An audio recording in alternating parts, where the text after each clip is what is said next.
मीराबाई नृत्य करती थी, पर मीराबाई का नृत्य कई लोगों को लगता था नाचने वाली आ गई है। कई लोग इस बात से नाराज भी रहते थे, ये नाचती हैं जहां जाए, जहां पहुंच जाए वहीं नाचती, पर जहां जाए वहीं नाचती नहीं थी मीराबाई।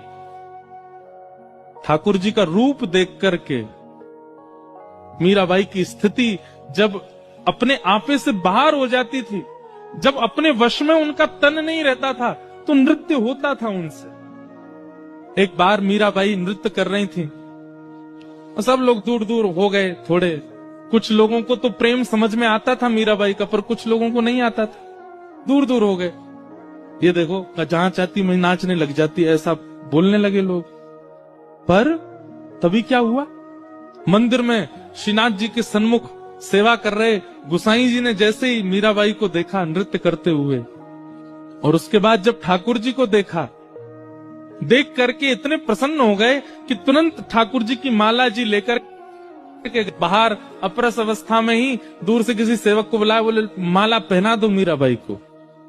ठाकुर जी की गले की माला उतार के पहना दी मीराबाई को। अब ये दृश्य देख करके वहां खड़े लोग सब सोचने लगे, इतने बड़े बड़े महर्षि आते हैं, इतने बड़े बड़े जापक आते हैं, इतने बड़े बड़े भक्त आते हैं, उनको तो माला पहनाते नहीं।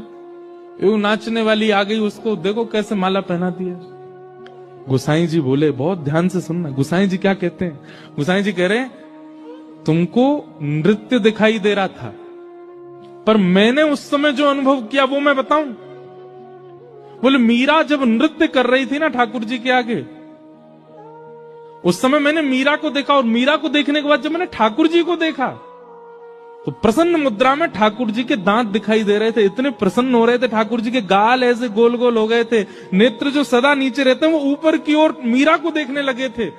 ठाकुर जी की भुजाएं सीधी सी हो गई थी। एक क्षण के लिए ठाकुर जी इतने आनंद में आ गए थे।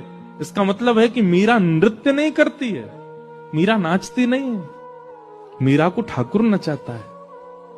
वो अपनी तन की स्थिति से जब परे हो जाती है तब नृत्य प्रकट होता है। और भैया दुनिया का नृत्य तो जनों को